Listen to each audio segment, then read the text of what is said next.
Good afternoon, everyone. Today we have organized a webinar on waste management on behalf of ECSC of Dr. B.R. Ambedkar Shotobashiki Mahavidyalaya. The full form of ECSC is Environmental Conservation and Action Committee.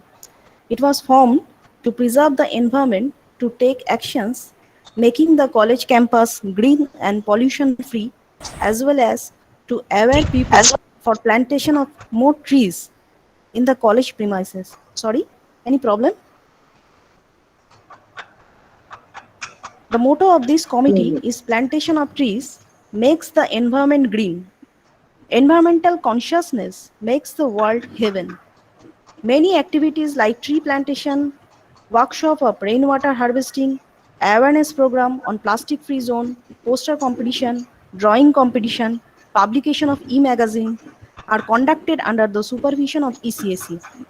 We have observed World Environment Day 5th June of every year. Waste management literally means the activities and actions required to manage waste from its inception to its final disposal. Hope we are enriched by knowing the different perspectives of today's lecture. We have practiced manual waste management in our college premises regularly. From 5th June 2021, ECSE has taken an action plan to reject, reduce, and reuse for manage the waste materials throughout the college premises. Today, we have with us an eminent scholar, Professor Shubhamita Choudhury, Department of Geography from West Bengal State University. Professor Choudhury was awarded PhD in coastal geomorphology from University of Pune. She has almost 20 years of teaching experience at the undergraduate and postgraduate level. Under her supervision, 6 research scholars are there at present. She has been associated for editing geomorphologic books and journals as associate editor. She also has been associated for editing 2 national journals as editor. A number of research papers of her are published in peer-reviewed journals of national and international repute. Her edited book's name is Landform Process and Environment Management, which was published under the SEB publication. Her research areas are to study in coastal geomorphology, tidal inlet hydraulics, hydrogeomorphologic analysis of high gradient streams, land use change and wetland hydrology of East Kolkata wetlands, mudflat ecology, bioturbation structures, sedimentology and process of carbonate diagenesis. As a convener of ECSE, it's my privilege to introduce such an eminent scholar. We have the august presence of our Honorable Principal Sir with us, who is presided today's webinar, Dr. Chittaranjan Das. We also have with us our Vice Principal, Ma'am, Srimati Rupina Banerjee, IQAC Coordinator, Madam, Dr. Ata Mullik, HODs of different departments, our colleagues, and our beloved students. Now may I request our Honorable Principal Sir, Dr. Chittaranjan Das, to welcome today's renowned speaker, Professor Shubhamita Choudhury. Sir, please. ধন্যবাদ শ্রীমতী সৃজনী দে, convener ইসিএসি। সকলকে আমার পক্ষ থেকে শুভ অপরাহ্ন। কলেজের পক্ষ থেকে doctor B আর আম্বেদকর শতবার্ষিকী মহাবিদ্যালয় পরিবার পক্ষ থেকে আজকে এই আন্তর্জাতিক সভায় আজকে যিনি বক্তা, professor Shubhamita Chowdhury, department geography, West Bengal state university Barasat. কলেজের পক্ষ থেকে ম্যাডাম আপনাকে আমরা স্বাগত জানাচ্ছি, শুভেচ্ছা জানাচ্ছি। ইসিএসসি তরফ থেকে আজকে যে বিষয়টি নির্বাচন করা হয়েছে, ওয়েস্ট ম্যানেজমেন্ট, এটা পার্টিনেন্ট প্রাসঙ্গিক একটা বিষয় বর্তমান প্রেক্ষাপটে। এই বিষয় নিয়ে ওরা যে বিষয়টি নির্বাচন করেছে, এই বিষয়টি সত্যি আমরা আমাদের কলেজে একটা প্রত্যন্ত গ্রামাঞ্চল কলেজে আমরা অবস্থান করি। সেখানে ওয়েস্ট ম্যানেজমেন্টের জন্য শহরের যে ব্যবস্থাপনা সেটা দুর্লভ, পাওয়া যায় না। সুতরাং আমরা এই গ্রামাঞ্চলে থেকে এই ওয়েস্টটাকে কিভাবে বেস্ট রূপান্তরিত করতে পারি বা ওয়েস্টটাকে কিভাবে আমাদের রিসোর্সে কনভার্ট করতে পারি, আশা করি আমরা আমাদের ছাত্রছাত্রীরা এখানে প্রায় 96 ছাত্রছাত্রী জয়েন করেছে। আমাদের যেহেতু জিস্যুট অ্যাকাউন্টে 100 সীমাবদ্ধ থাকে, আমাদের বিজনেস অ্যাকাউন্ট নয়, তার ফলে 100 পর্যন্ত সীমাবদ্ধ। আমরা সবাই আশা করি এখানে উপকৃত হব। এখানে উপস্থিত আছেন আমাদের কলেজের বিভিন্ন বিভাগের শিক্ষক শিক্ষিকা, আমাদের কলেজের ভাইস প্রিন্সিপাল, আইকিউসি কোঅর্ডিনেটর, বিভিন্ন বিভাগের প্রধান এবং ছাত্রছাত্রী। এইরকম একটা প্রাসঙ্গিক বিষয় নির্বাচন করে আমাদেরকে আজকে তার সে বিষয়কে শোনার সুযোগ করে দেওয়ার জন্য আমি অবশ্যই ধন্যবাদ জানাবো ইসিএসি কে। কিছু পদক্ষেপ তারা ইতিমধ্যে নিয়েছেন।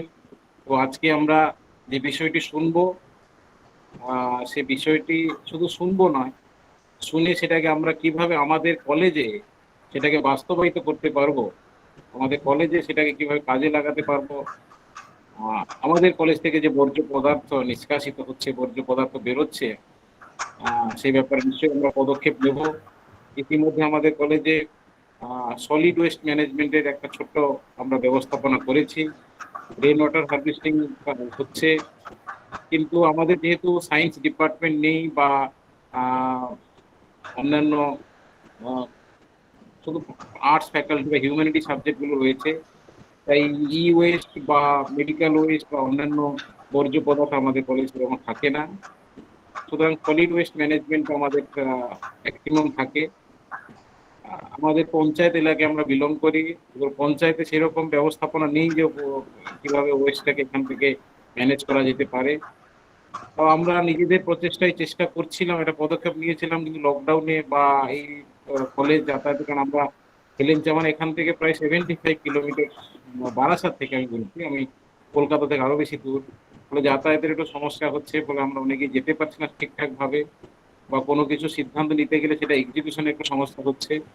আশা করি যখন স্বাভাবিক আমরা ফিরে আসবো, স্বাভাবিক পরিস্থিতিতে আসবো, আমরা আরো কিছু পদক্ষেপ নেব। কিন্তু আজকে যে বিষয়তে আপনাকে ম্যাডাম এখানে ডাকা হয়েছে বা আপনি এখানে যে বিষয়টি উপস্থাপন করবেন, আশা করি এই থিওরিটিক্যাল বিষয় থেকে অনেক কিছু আমরা প্র্যাকটিক্যাল বিষয় নিয়ে যাব। আমরা টেক অ্যাওয়ে অনেক কিছু হবে, আমরা এখানে উপকৃত হব এবং আমাদের কলেজ এটা কাজে লাগাবো। ইসিসি কে ধন্যবাদ জানাচ্ছি এবং ম্যাডাম আপনাকে আমি আবার আমাদের কলেজের পক্ষ থেকে, আমার ব্যক্তিগত পক্ষ থেকে শুভেচ্ছা স্বাগত জানিয়ে আমি আমার সংক্ষিপ্ত বক্তব্য শেষ করছি। Now over to ECC convener to continue with the programme.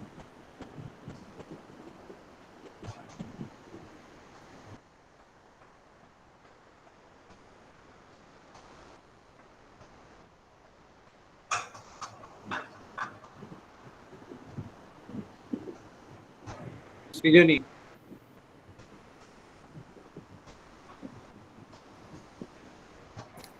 Madam, welcome ma'am. হ্যাঁ, আমি কি শুরু করব? Yes ma'am, please. আচ্ছা, আমি জানি না এখানে যারা উপস্থিত আছেন আর স্টুডেন্টরা রয়েছে, ফলে আমি যে বলবো সেটা মনে হয় ইংরেজি বাংলা মিশিয়ে বললে সুবিধা হবে। হ্যাঁ ম্যাম, ম্যাডাম। আপনি সেভাবেই সুবিধা হবে। হ্যাঁ, আমাদের স্টুডেন্টদের স্বার্থে আপনি ওইভাবেই করুন। প্রথমে ধন্যবাদ জানাই বি.আর. আম্বেদকর কলেজের কর্তৃপক্ষ। সৃজনী আমাকে যোগাযোগ করে, যদিও পরিচয় ছিল না, কিন্তু কোনো একটা কমন যোগসূত্র ধরে ও আমাকে যোগাযোগ করে। আমি রাজি হয়েছিলাম আমাদের এই টপিকটার কথা শুনে। যদিও ওয়েস্ট ম্যানেজমেন্ট একটা ব্রড বিষয়, এর মধ্যে অনেক কিছু পড়ে, কিন্তু আমাকে স্পেসিফিক্যালি কিছু বলা হয়নি যে এক্স্যাক্টলি আমার কাছ থেকে কি আশা করা হচ্ছে। তো আমি আমার মতন করে একটু ভেবেছি। প্রিন্সিপাল সাহেব এক্ষুনি বললেন যে এই কলেজটা গ্রামের ভেতরে প্রত্যন্ত অঞ্চলে, তাই জন্য শহরে যেরকম ওয়েস্ট ম্যানেজমেন্টের সুবিধে থাকে এখানে নেই। তো সেটা শুনে আমার যেটা মনে হলো যে আমরা যারা মেট্রোপলিটন সিটিতে থাকি, আমি যেমন কলকাতায় থাকি, আমি চাকরি করতে যাই বারাসতে, আমাদের ইউনিভার্সিটিও গ্রামের মধ্যেই বলা যায়। কিন্তু এই যে আমাদের ধারণাটা আছে যে শহরে বোধহয় ওয়েস্ট ম্যানেজমেন্ট খুব ভালোভাবে হয়, তার জন্য আলাদা ব্যবস্থা থাকে, সেই ধারণাটা একটু বোধহয় বদলাতে হবে। তো আজকে আমি যে টপিকটাতে বলবো সেটা এমন একটা জায়গার কথা যেটা কলকাতা শহরের মতন একটা বিশাল শহর, একটা মেট্রোপলিটন সিটি, একটা মেগা সিটি, তার ওয়েস্ট ম্যানেজমেন্ট করে। অথচ আজকে কলকাতা শহরে যদি একজন পথ চলতি যে কোনো লোককে ধরে জিজ্ঞেস করা হয় অ্যাট র্যান্ডম যে আপনারা কি জানেন যে কলকাতা শহরের ওয়েস্ট ওয়াটার আর সলিড ওয়েস্ট এগুলো কি হয়, কোথায় যায়? নিয়ম আছে যে কোনো শহর তার জল আনট্রিটেড হিসেবে সুয়েজ ওয়াটারকে ডিসচার্জ করতে পারবে না। 2016 সলিড ওয়েস্ট ম্যানেজমেন্ট রুল বলে যে আমরা যেন সলিড ওয়েস্ট অ্যাট সোর্স, মানে যেখান থেকে ওয়েস্টটা তৈরি হচ্ছে সেইখানেই যেন তাকে সেগ্রিগেট করে ফেলা হয়, এরকম কিছু নিয়ম আছে। কিন্তু আসল চিত্রটা কি আর কি হচ্ছে, কিভাবে হচ্ছে?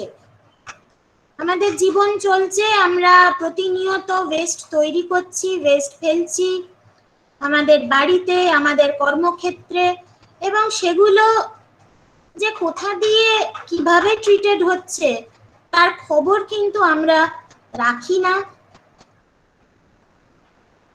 তো এই সুযোগটা আমি পেয়েছি, so I wanted to share my experience.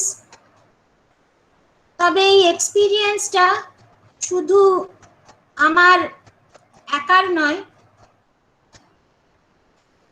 আমার মাস্টার মশাই, আমি খুব লাকি বলতে গেলে যে আমি মাস্টার মশাই হিসেবে পেয়েছিলাম ডক্টর ধ্রুবজ্যোতি ঘোষকে, যিনি ইন্টারন্যাশনালি নোন একজন ইকোলজিস্ট, গ্লোবাল 500 লরিয়েট একজন, এবং তার যে বিশাল কাজ, প্রায় 30 বছরের বেশি সময় ধরে উনি যে অঞ্চলে কাজ করে গেছেন এবং কলকাতার ওয়েস্ট ম্যানেজমেন্টকে যে একটা ইন্টারন্যাশনাল স্বীকৃতি দিয়েছেন, ওনার সঙ্গে কিছু শেখার সৌভাগ্য আমার হয়েছিল। সেই অভিজ্ঞতাগুলো আমি আজকে একটু শেয়ার করে নেব।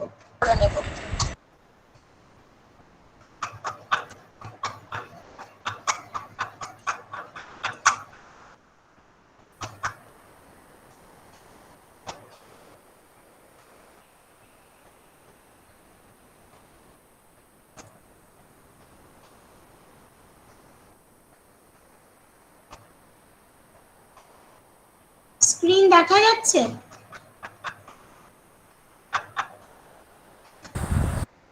ইয়েস ম্যাম, দেখা যাচ্ছে।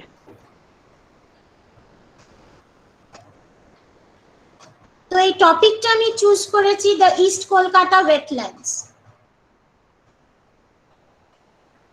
এই জায়গাটার নাম যদিও ইস্ট কলকাতা ওয়েটল্যান্ড, কিন্তু রামসার ফোরাম, অর্থাৎ রামসার হচ্ছে এমন একটা বডি, একটা কনভেনশন যারা পৃথিবীর সব রকম ওয়েটল্যান্ড নিয়ে ডিল করে। নামটা এসছে ইরানের একটি শহর রামসার। সেখানে প্রথম যে কনফারেন্সটা হয়েছিল সেখানে 140-এর বেশি পৃথিবীর দেশ পার্টিসিপেট করে এবং সেইখানে কিছু চুক্তি স্বাক্ষরিত হয়। বিভিন্ন দেশের আইদার প্রাইম মিনিস্টার বা প্রেসিডেন্ট তারা এই চুক্তিতে সই করেন, যারা তাদের দেশের কিছু ওয়েটল্যান্ডকে রামসারের তালিকাভুক্ত করতে চান। 2020-তে সুন্দরবন, যেটা একটা ওয়ার্ল্ড হেরিটেজ সাইট ছিল, তাকেও আবার নতুন করে আবার রামসার সাইট হিসেবেও স্বীকৃতি দেওয়া হয়েছে। সে কথায় পরে আসছি। রামসারের কথা এই জন্য এলাম যে রামসার ইস্ট কলকাতা ওয়েটল্যান্ডকে ওয়েস্ট রিসাইক্লিং রিজন হিসেবে স্বীকৃতি দিয়েছে। তাদের ভাষায় East Kolkata wetland is an wetland of international importance and it is the waste recycling region of Kolkata. তো যেহেতু একটা জায়গা তাকে ওয়েস্ট রিসাইক্লিং রিজন বলা হয়েছে, এই জায়গাটাতে সুয়েজ অর্থাৎ যেটা হচ্ছে আমাদের ময়লা জল, শহরের ময়লা জল, সেইটা এবং আমাদের শহর থেকে যে সলিড ওয়েস্ট বেরোয় সেইটা সবকিছু এই একই জায়গার মধ্যে রিসাইকেলড হয়, ট্রিটেড হয়। তো সেই জায়গাটাকে চেনাবো, পদ্ধতিটা জানাবো। এমন নয় যে পদ্ধতিটা শুধু এখানেই করা সম্ভব। ডক্টর ঘোষ অন্যান্য আরো কিছু মিউনিসিপ্যাল এরিয়াতে এবং বিদেশেরও কিছু শহরে এই মডেল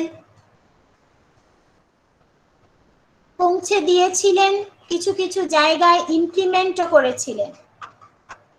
গঙ্গা অ্যাকশন প্ল্যান যখন শুরু হয় তখন ইস্ট কলকাতা ওয়েটল্যান্ডের যে ময়লা জল কে একটা রিসোর্স হিসেবে তার থেকে কিভাবে আমরা উপকৃত হতে পারি, কিভাবে রিসাইকেল করতে পারি, এই পদ্ধতিটাকে গঙ্গা অ্যাকশন প্ল্যানও অ্যাডাপ্ট করে। তো এই ইস্ট কলকাতা ওয়েটল্যান্ডের তৈরি হবার ইতিহাসটা খুব ইন্টারেস্টিং এবং কলকাতার যা বয়স, এই ওয়েটল্যান্ডের বয়স কিন্তু তার থেকে বেশি। এই যে ছবিটা এখানে দেখা যাচ্ছে, এই ম্যাপ, এই ম্যাপটা হাতে রাখা একটি ম্যাপ, বহু পুরনো ম্যাপ এবং তখনও পর্যন্ত এখানে কলকাতা শহর গড়ে ওঠেনি। সুতানটি, কলিকাতা আর গোবিন্দপুর নামগুলো দেখা যাচ্ছে। কাজেই জবচার্নক আসার আগেও এই হুগলি নদীর পূর্ব দিকে একটা বিস্তীর্ণ এলাকা ছিল যেটাকে সল্ট ওয়াটার এরিয়া বলা হতো বা সল্ট ওয়াটার মার্শ বলা হতো। যত রকম পুরনো মানচিত্র আছে তাতে সব জায়গায় এই জায়গাটাকে একটা সল্ট ওয়াটার মার্শ, মার্শ মানে একটা জলাজমি হিসেবে দেখানো আছে। 1750 পর্যন্ত আমরা এক ধরনের ইতিহাস দেখি এই জলা এবং শহরে। তখন শহর খুব ছোট্ট, একদম ফোর্ট উইলিয়াম এবং আশেপাশের কিছুটা এলাকা জুড়ে পুরনো কলকাতা যেটুকু ছিল ততটুকু। কিন্তু সেই তুলনায় এই সল্ট ওয়াটার লেক বা এই স্যালাইন মার্শ এরিয়াটা, তার বিস্তৃতি ছিল বিশাল। একদম দক্ষিণে সোনারপুর ছাড়িয়ে এবং উত্তরে দমদমের কাছে অবধি এই বিস্তীর্ণ এলাকা জুড়ে এই সল্ট ওয়াটার লেক ছিল।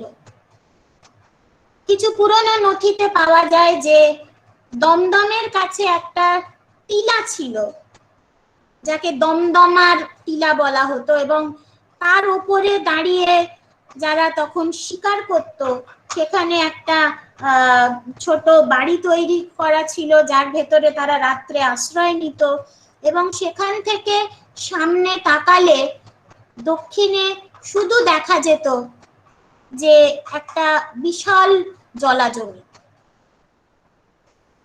এখন শহরের একদম কাছে এরকম একটা জলা, যে জলাটা বিদ্যাধরী নদী সেই জলাটাকে কেটে বেরিয়েছে, and this river was also connected with Adi Ganga. পরবর্তীকালে টলির নালা দিয়ে আদিগঙ্গা এবং বিদ্যাধরীকে জোড়া হয়। আর আরেকটা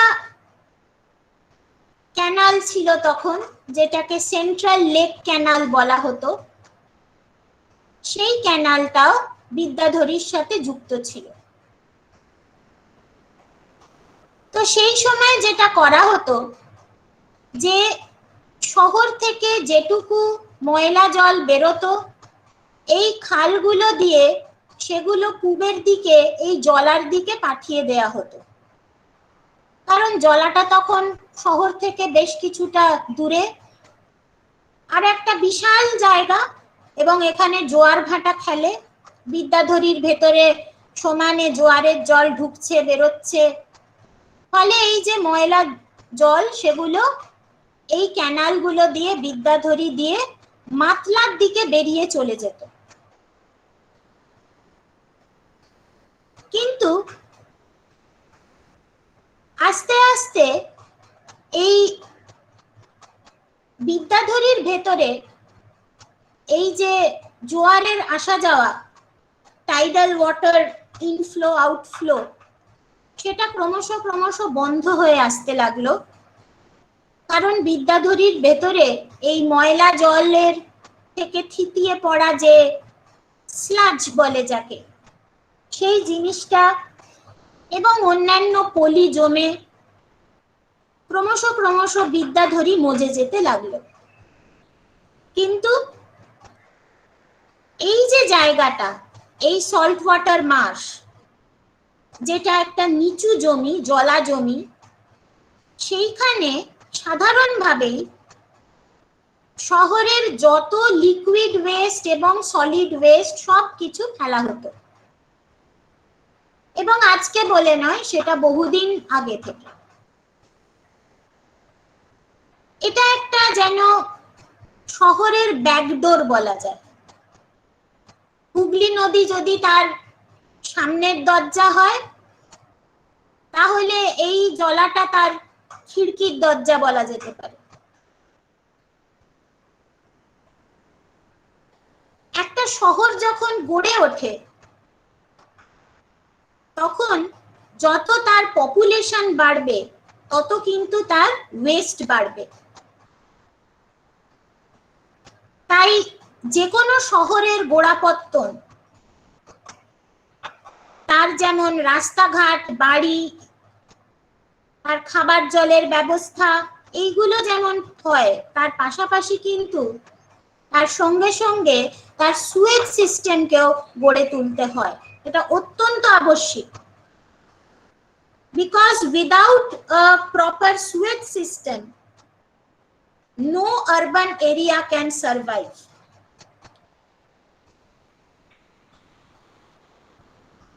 কলকাতা বড় হচ্ছে এবং তার ওয়েস্ট গুলো এখানে ফেলা হচ্ছে। এর আরেকটা কারণ হচ্ছে, আমরা যদি হুগলি থেকে এই ইস্ট কলকাতা ওয়েটল্যান্ড পর্যন্ত একটা দাগ টানি, তাহলে দেখা যাবে যে শহরের ঢাল কিন্তু পূবের দিকে, হুগলির দিকে নয়। ফলে এখানে যে ক্যানালগুলো তৈরি হয়েছিল, ঢাল অনুযায়ী সহজেই সেগুলো এই ওয়েস্ট ওয়াটারকে এই নোনা জলের জায়গাতে নিয়ে আসতে পারত। আর যেটা সলিড ওয়েস্ট ছিল, সেই সলিড ওয়েস্টটাকে ঢাপা অঞ্চল সেইখানে নিয়ে এসে ফেলা হতো। শহর যখন আরো বাড়তে শুরু করলো, তখন সারফেস দিয়ে এই ক্যানাল দিয়ে শুধু জল যাওয়া নয়, একটা আন্ডারগ্রাউন্ড সুয়েজ সিস্টেমও তৈরি হতে শুরু করলো। ইতিমধ্যে বিদ্যাধরী কিন্তু প্রায় তখন মজে এসেছে। ফলে এই যে বর্জ্য জলটা মাতলার দিকে বেরিয়ে যেত, সেটা আস্তে আস্তে বন্ধ হয়ে যেতে লাগলো। 1928 সালে বিদ্যাধরীকে বলা হলো, অফিসিয়ালি গভর্নমেন্টের তরফ থেকে ডিক্লেয়ার করা হলো যে এই নদীটা মরে গেছে। ইট was declared a dead channel, অর্থাৎ তার ভেতর দিয়ে সম্পূর্ণভাবে জোয়ার ভাটার আসা যাওয়া বন্ধ হয়ে গেল।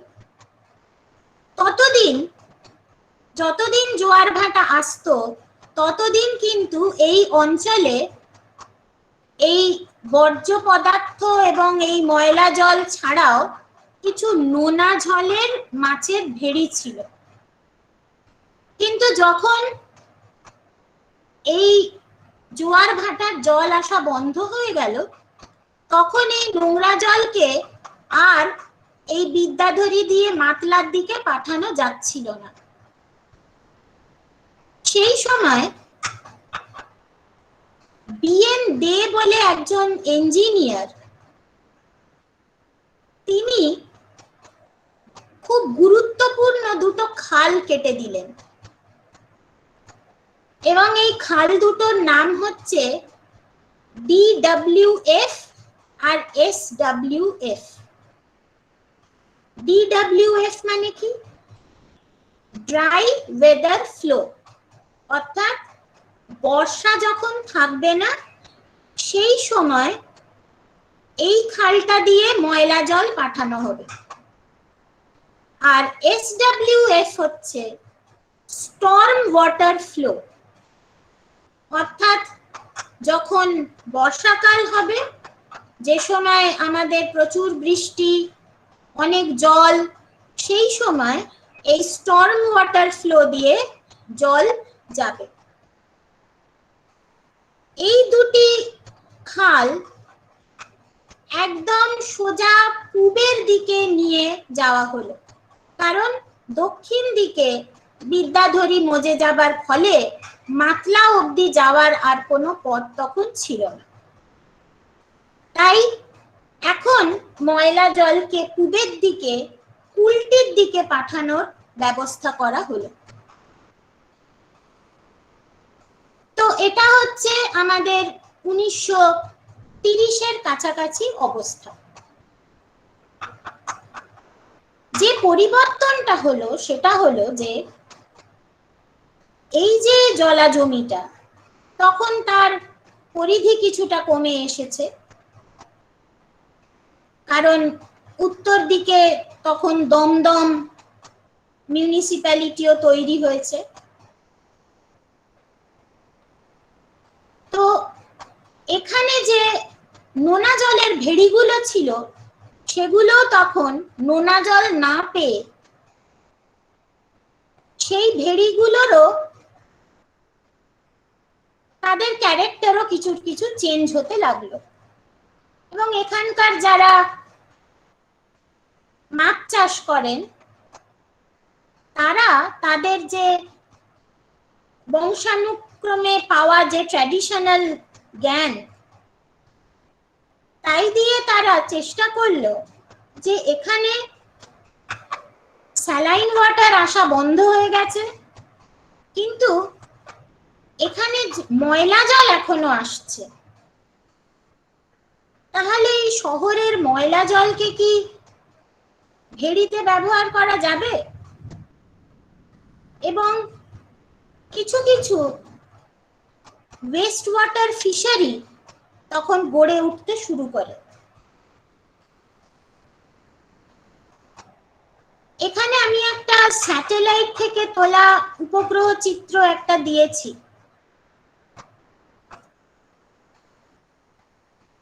যেহেতু এখানে কেউ হয়তো এই ধরনের ছবি দেখতে অভ্যস্ত নন, তাই একটু বলে দিচ্ছি। এইটা হুগলি নদী, আর এই যে নীলচে জায়গাটা রয়েছে এটা হচ্ছে আমাদের কলকাতা শহর। কংক্রিটের জঙ্গল এবং তার থেকে এইরকম একটি রং দেখা যায়। এই জায়গাটা যেটা একটা হলুদ বাউন্ডারি করা আছে, এইটা হচ্ছে আমাদের ইস্ট কলকাতা ওয়েটল্যান্ডের বাউন্ডারি। আর এই যে কালো কালো অংশগুলো দেখা যাচ্ছে এইগুলো হচ্ছে মাছের ভেড়ি, যেখানে মাছ চাষ হয়। আর লাল যে অংশটা দেখা যাচ্ছে সেগুলো হচ্ছে যে কোনো ধরনের উদ্ভিদ। সেগুলো কচুরিপানাও হতে পারে, ধানের জমি হতে পারে, সবজি চাষের জায়গা হতে পারে, ঘাস হতে পারে, যে কোনো ধরনের উদ্ভিদ এখানে লাল দেখাচ্ছে। তো আমরা যদি একটু তাকিয়ে দেখি তাহলে এই যে কলকাতার যে বিস্তৃতি আর এই যে হলুদ দাগ দেওয়া যে অঞ্চলটি আছে, এই দুটোর সাইজটা যদি আমরা পাশাপাশি তুলনামূলকভাবে দেখি তাহলে দেখব যে কোনো অংশে ইস্ট কলকাতা ওয়েটল্যান্ডটা কিন্তু ছোট নয়। এটা একটা বিশাল জায়গা এবং আমাদের শহরের পূর্ব দিকে পুরো জায়গাটা জুড়ে রয়েছে এই ইস্ট কলকাতা ওয়েটল্যান্ড। তো শহরের যে খাবার জলের ব্যবস্থা সেটা আসতে লাগলো হুগলি থেকে, আর বর্জ্য পদার্থ যেটা সেগুলো যেতে লাগলো তার ব্যাকডোর দিয়ে এই ইস্ট কলকাতা ওয়েটল্যান্ডের ভেতরে। তো এই যে অবস্থাটা রয়েছে এর মধ্যে কবে কিভাবে 1930-এর পর থেকে আস্তে আস্তে সমস্ত নোনা জলের ভেড়িগুলো বদলে গিয়ে ওয়েস্ট ওয়াটার ফিশারিতে পরিবর্তিত হলো, খুব নিঃশব্দে কেউই সেটা টের পেল না। এবং এই জায়গার মানুষরা সেন্সাস অনুযায়ী 2011-র সেন্সাস অনুযায়ী এই বিস্তীর্ণ জায়গা যেটা 12,500 হেক্টরের একটা এরিয়া, সেখানে 1 লক্ষর বেশি লোক থাকে। তার মধ্যে প্রায় 40% লোক কাজ করে এই মাছের ভেড়িতে। খুব নিঃশব্দে এই জায়গাটা খুব সুন্দরভাবে মানিয়ে নিল এই স্যালাইন ওয়াটার থেকে ক্রমশ ক্রমশ ওয়েস্ট ওয়াটারের দিকে যাওয়ার যে রাস্তা সেটা খুব নিঃশব্দে তৈরি করে ফেলেছিল। তো বিদ্যাধরীর মজে যাওয়া, টাইডের জল না আসা এবং স্যালাইন অঞ্চল থেকে এটা একটা ওয়েস্ট ওয়াটার অঞ্চলে পরিবর্তিত হওয়া, এটাকে আমরা একটা ন্যাচারাল প্রসেস বলতে পারি। কিন্তু তারপরে এই যে স্যালাইন ওয়াটার থেকে ওয়েস্ট ওয়াটার ফিশারিতে পরিবর্তন হচ্ছে, সেইটা করার জন্য কিন্তু ওই বিএনডে বলে যে ইঞ্জিনিয়ারের কথা বলেছিলাম, তিনি তার তৈরি করা ওই ডিডব্লিউএফ, এসডব্লিউএফ এবং আরেকটা খুব ইম্পর্টেন্ট জিনিস, সেটা হচ্ছে বানতলায় একটা লক গেট তৈরি করা। এই প্রসেসটা ইঞ্জিনিয়ারদের ওপর অবশ্যই কিছুটা বর্তায়। আর সবচেয়ে যেটা ইম্পর্টেন্ট সেটা হলো যে বহু শতাব্দী ধরে যেখানে স্যালাইন ওয়াটারে মানুষে মাছ চাষ করে এসেছে, সেই অভ্যেস ছেড়ে দিয়ে পুরো মাছ চাষের পদ্ধতিটাকে বদলে নিয়ে ওয়েস্ট ওয়াটার ফিশারিতে কনভার্ট করা, আর তার সঙ্গে সঙ্গে এই বর্জ্য জলকে পরিশোধন করা, এই দুটো কাজ যে একসাথে করা সম্ভব হয়েছে, সেটা কিন্তু এখানকার মানুষের কমিউনিটি নলেজের জন্য। এই ধরনের যে জ্ঞান, সেটা স্কুল কলেজে গিয়ে পুঁথিগত বিদ্যার মধ্যে দিয়ে পাওয়া যায় না। একে বলে এক্সপিরিয়েন্সিয়াল লার্নিং, অর্থাৎ এক্সপিরিয়েন্সের মধ্যে দিয়ে শেখা। তাদের কোনো ইঞ্জিনিয়ার বলে দেননি যে তোমরা এই ভেড়িগুলো এমন ভাবে তৈরি করো যাতে এখানে ওয়েস্ট ওয়াটারকে ট্রিট করা যায়, কিন্তু তাদের পরম্পরাগত জ্ঞান তাদের এটা শিখিয়েছিল। কিন্তু এই যে 1930 থেকে প্রায় 1980-র দশক পর্যন্ত এই সিস্টেমটা কাজ করেছে, শহরের ময়লা জল পরিশোধন করেছে এবং সলিড ওয়েস্ট তো এখানে প্রথম থেকেই পড়ছিল। কিন্তু অদ্ভুতভাবে কলকাতার কিন্তু কোনো সুয়েজ ট্রিটমেন্ট প্ল্যান্ট ছিল না, আজও নেই। তো এই যে কর্মকাণ্ড চলছে এই কলকাতার পূর্ব দিকের জলাভূমিতে, এটা কলকাতা শহরের কোনো মানুষ তো জানতোই না, পৃথিবী তো নয়। 1985 সালে প্রথম পশ্চিমবঙ্গ সরকারের ওয়াটার অ্যান্ড স্যানিটেশন ডিপার্টমেন্টে তখন ডক্টর ধ্রুবজ্যোতি ঘোষ ইঞ্জিনিয়ার হিসেবে কাজ করতেন, স্যানিটারি ইঞ্জিনিয়ার হিসেবে কাজ করতেন। সেই সময় ওনাকে তৎকালীন যিনি দায়িত্বে ছিলেন, তিনি বলেছিলেন যে আপনি একটু যান তো, অন্যান্য শহরে ঘুরে দেখুন তো, বম্বেতে যান, মাদ্রাজে যান, গিয়ে দেখুন যে সেই দেশ শহরগুলোর বর্জ্য জল কোথায় যায় আর আমাদের বা কোথায় যায়।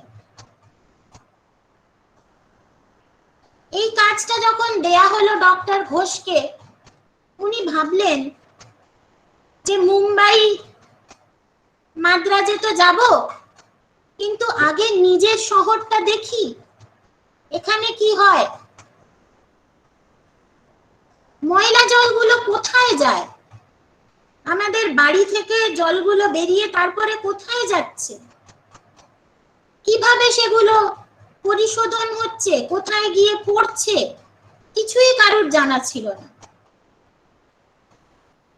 তো তখন উনি যেটা ভাবলেন যে সবচেয়ে সহজ উপায় হচ্ছে এই SWF আর DWF এর পাশ দিয়ে যদি আমি হাঁটতে থাকি তাহলে কোথাও না কোথাও একটা পৌঁছানো যাবে। আর এই দুটি খাল যে রাস্তার দুপাশ দিয়ে আছে সেই রাস্তাটাকে এখন আমরা বাসন্তী হাইওয়ে বলে জানি। তার কিছুটা অংশের নাম এখনো বিএনদে রোড। তো উনি হাঁটতে লাগলেন এই DWF আর SWF এর মাঝখান দিয়ে। এই দুটো খাল তো সমান্তরাল, তার মাঝখান দিয়ে হাঁটতে লাগলেন এবং তখন দেখলেন যে দুপাশে বিস্তীর্ণ এলাকা জুড়ে বিশাল বিশাল মাছের ভেড়ি।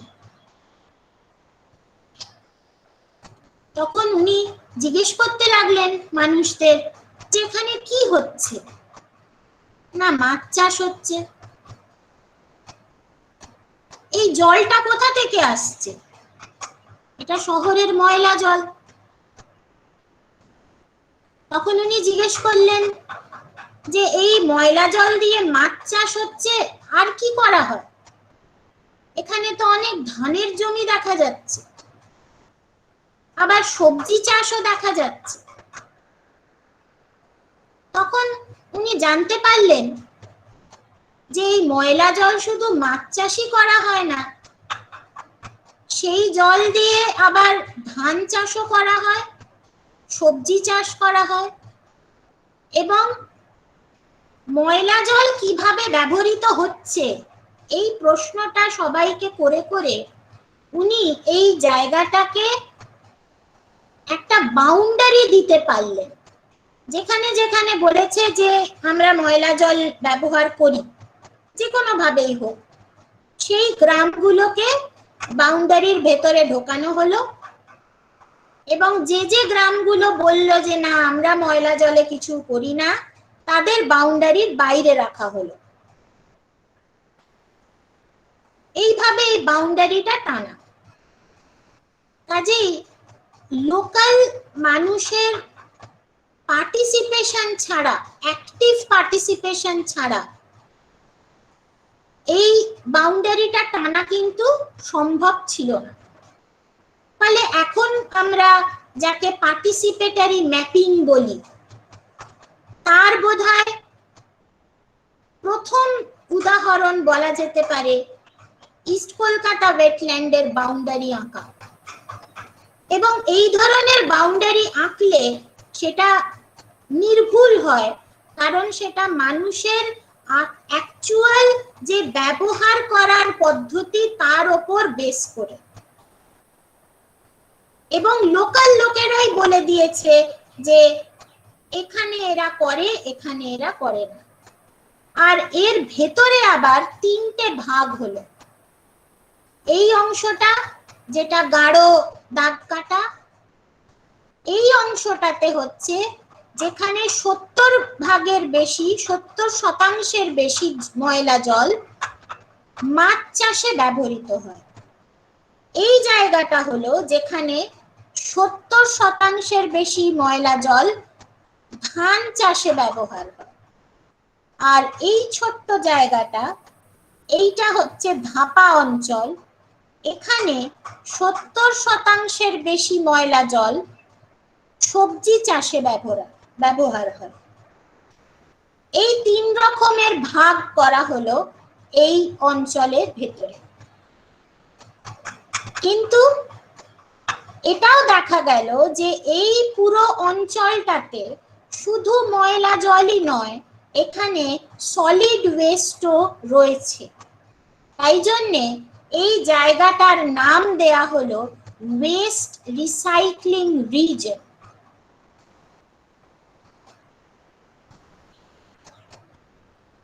এরপর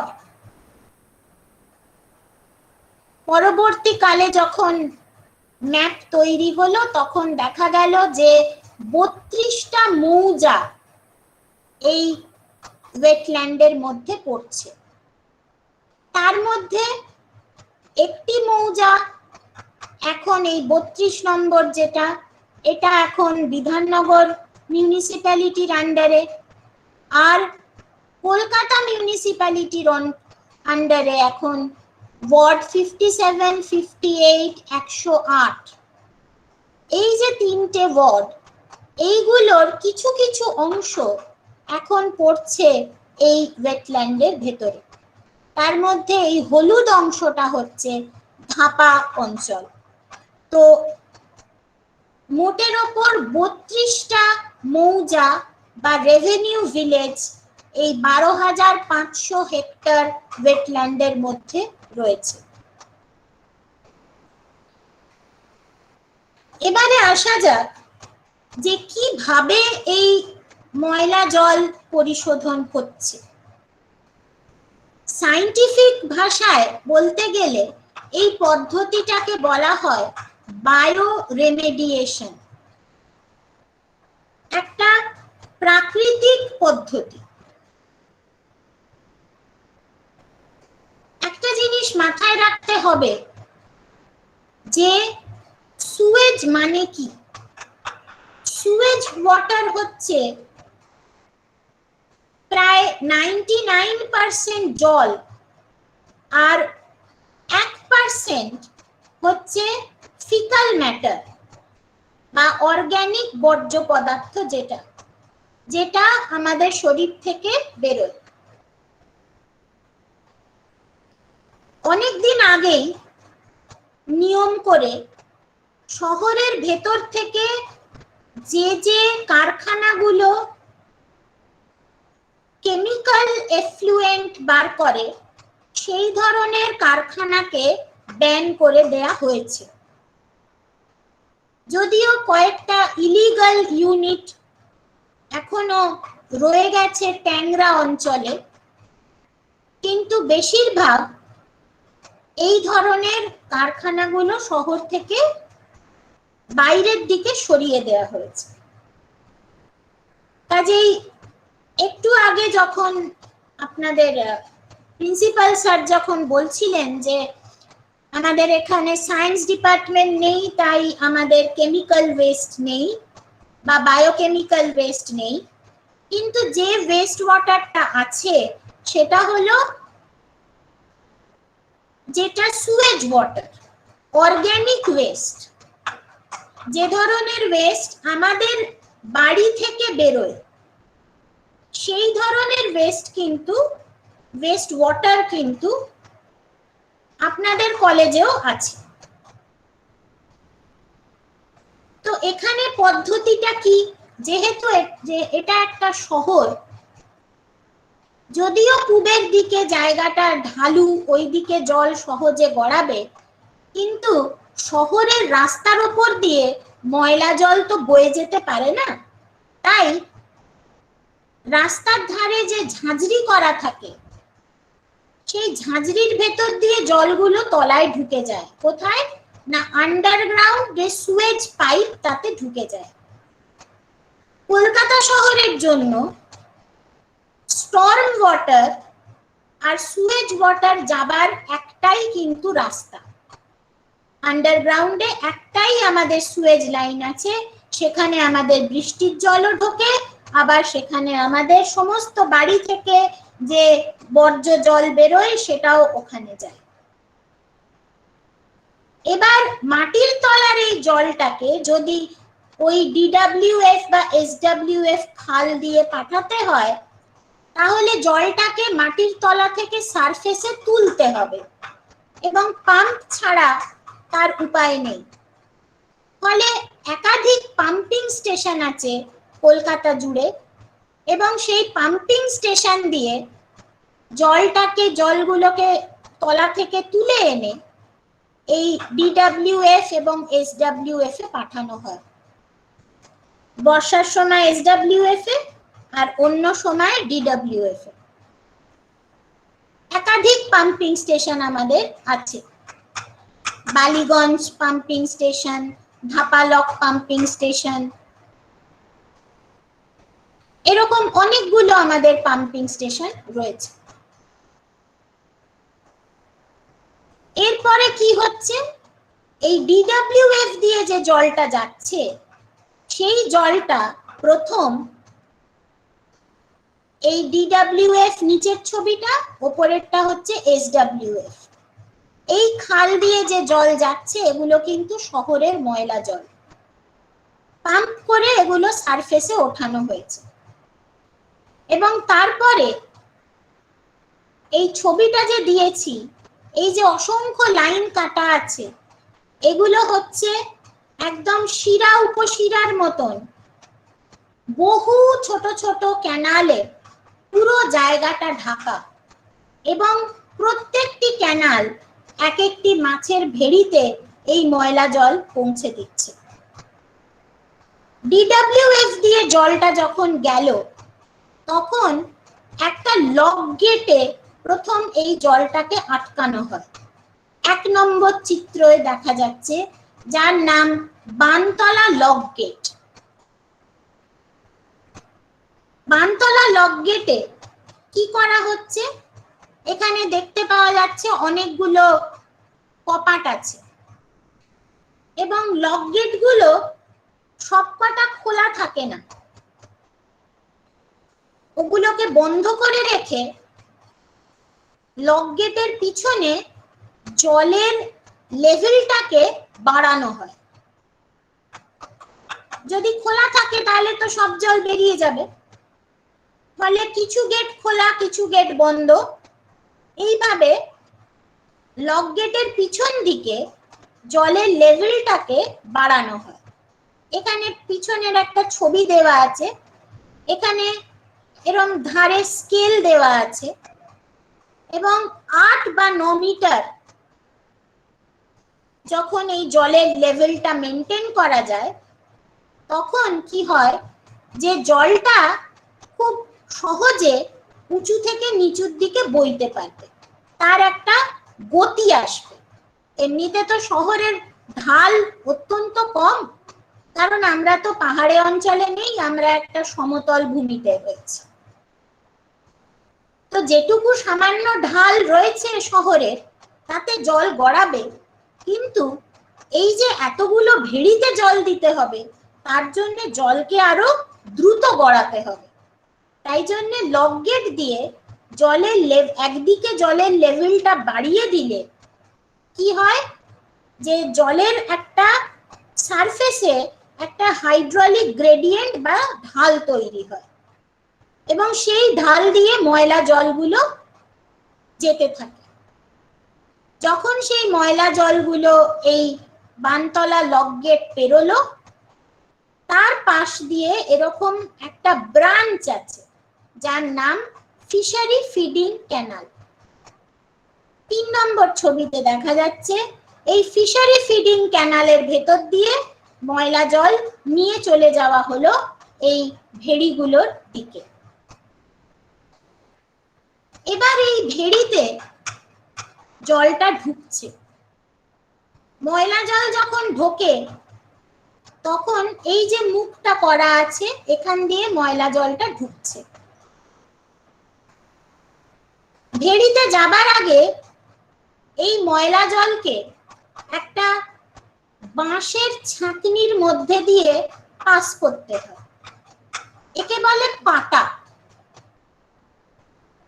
লোকাল যারা ওখানকার বাসিন্দা, যারা মাছ চাষ করেন, তারাই এগুলো হাতে করে কঞ্চি দিয়ে পাটাটাকে বানান।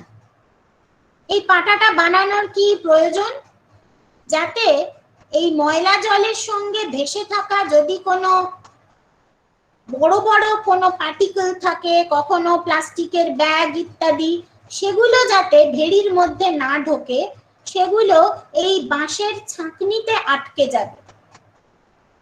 আর আরেকটা উপকারিতা হচ্ছে যে ভেড়িতে যে মাছ আছে, মাছেদের একটা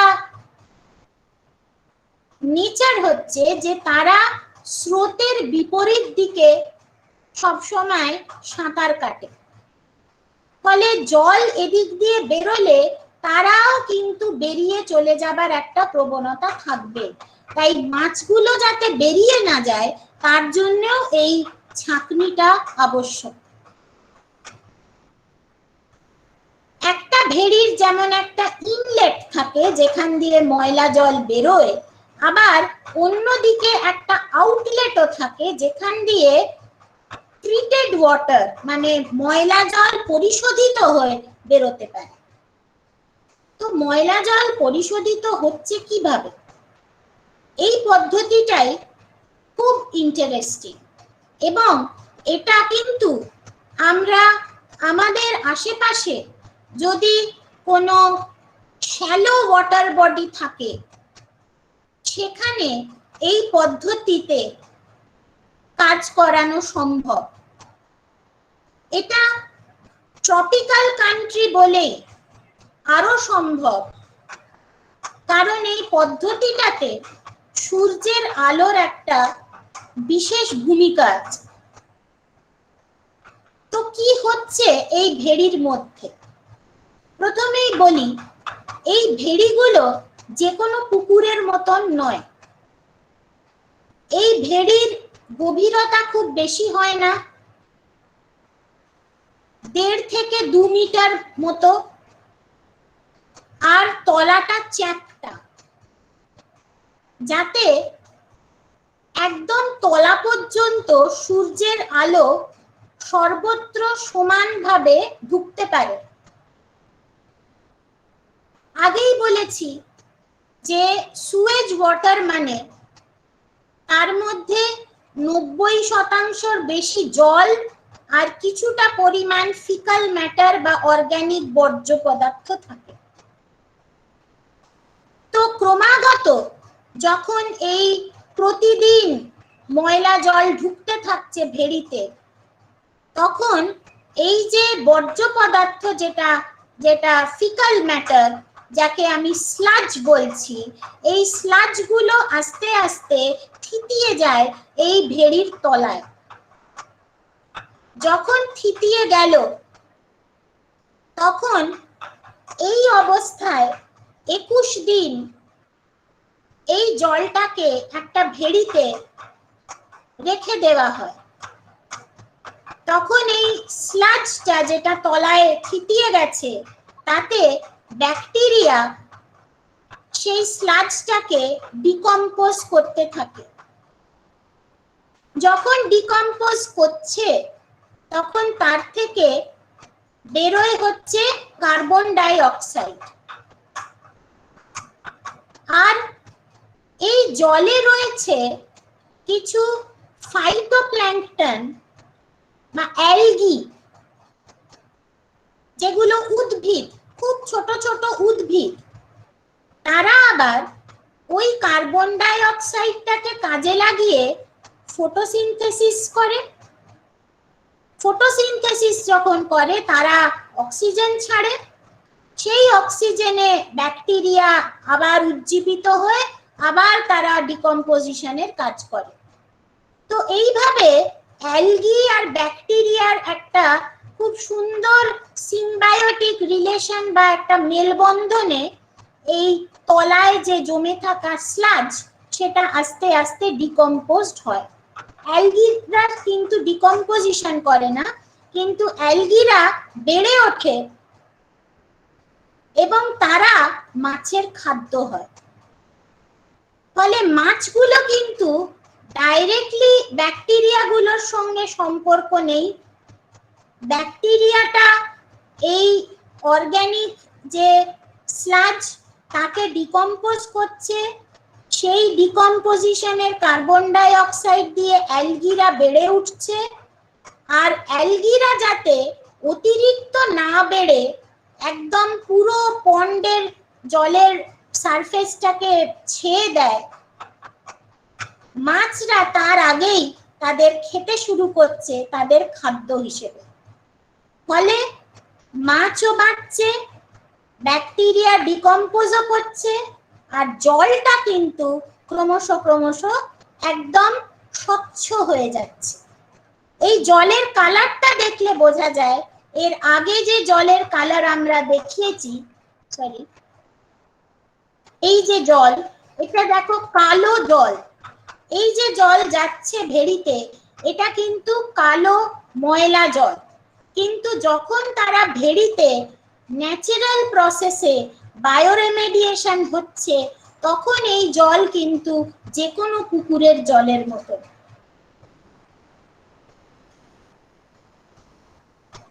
এই জলে এবার মাছ চাষ শুরু হবে এবং এই পুরো কাজটাই ভোরবেলা করা হয়। ভোরবেলা জলের সারফেসে অক্সিজেন, ডিজলভ অক্সিজেনের মাত্রা সবচেয়ে বেশি থাকে, আর মাছগুলো সেই অক্সিজেন নেবার জন্য সারফেসের কাছে এলেই এই মাছ চাষিরা মাছগুলোকে ধরে নেয়। কখনো কখনো পরিমাণ প্রচুর, কখনো অল্প স্বল্প, কিন্তু প্রতিদিন সূর্য ওঠার আগে এই পদ্ধতিতে মাছ চাষ চলছে। এই ছবিটাতে একটা খুব ইন্টারেস্টিং জিনিস দেখানো হয়েছে, যে বাঁশের একটা ডান্ডা দিয়ে এই জলের সারফেসে মারা হয়। তাতে কি করে না, যে অক্সিজেনটা একদম সারফেসে রয়েছে তাকে মেরে মেরে পুরো জলের মধ্যে ডিজলভ অক্সিজেনটাকে সমানভাবে মিশিয়ে দেবার কাজ করে। তারপর এই মাছকে নিয়ে চলে যাওয়া হয় বিক্রির জন্য। যদি অল্প পরিমাণ হয় তাকে কাঁধে বাঁকে করে নিয়ে যাওয়া সম্ভব, যখন অনেক হয় তখন তাকে ট্রাকে করে নিয়ে যাওয়া হয় এবং নিলাম হয়। ওখানে একাধিক অকশন মার্কেট আছে যেগুলো সকাল ৮টা-৯টার মধ্যে সমস্ত মাছ সেখানে বিক্রি হয়ে যায়, এবং তারপরে এই যে অকশন হলো বা নিলাম হলো, এই মাছগুলো কলকাতা শহরের বিভিন্ন মার্কেটে সেগুলো চলে যাচ্ছে। এই বর্জ্য জল যেটা দিয়ে মাছ চাষ হলো, সেই বর্জ্য জলই আবার চাষের জমিতে দেয়া, এবং তাই দিয়ে ওই ভেড়ি থেকে যে জল মাছ চাষ হয়ে গেল, এবার সেই জলটাকে বার করে দেয়া হয়, কারণ আবার নতুন ময়লা জল সেখানে ঢোকানো হবে। সেই জলটা এবার ব্যবহার হচ্ছে ধানের জমিতে, যেখানে ধান চাষ হচ্ছে, আর সবজি খেতে দেয়া হচ্ছে যেখানে সবজি চাষ হচ্ছে। ফলে ময়লা জল একবার মাছ চাষ, ধান চাষ, সবজি চাষ সমস্ত কিছুতে ব্যবহার হচ্ছে, আর জলটাও কিন্তু প্রাকৃতিক নিয়মে সুন্দরভাবে সেটা পরিশোধিত হয়ে যাচ্ছে। বিজ্ঞানীরা এটা হিসেব করে দেখেছেন যে যদি একটা মেকানিক্যাল সুয়েজ ট্রিটমেন্ট প্ল্যান্ট কলকাতার জন্য রাখা হতো, তাহলে যে পরিমাণ ময়লা জল প্রতিদিন বেরোয় তাতে কয়েক মিলিয়ন ডলার আমাদের খরচা করতে হতো এই সুয়েজ ট্রিটমেন্ট প্ল্যান্টটা চালানোর জন্য। কেননা সুয়েজ ট্রিটমেন্ট প্ল্যান্ট খুব তাড়াতাড়ি এই তলায় স্লাজ জমে সেটা বিকল হয়ে যাবার সম্ভাবনা থাকে, তাই লাগাতার তার মেইনটেনেন্স এবং এই বিশাল প্ল্যান্ট চালাবার খরচা সব মিলিয়ে একটা অত্যন্ত খরচ সাপেক্ষ জিনিস হতো। কিন্তু সেখানে কলকাতা শহর একটা টাকাও দেয় না এই পুরো কর্মকাণ্ডের পেছনে।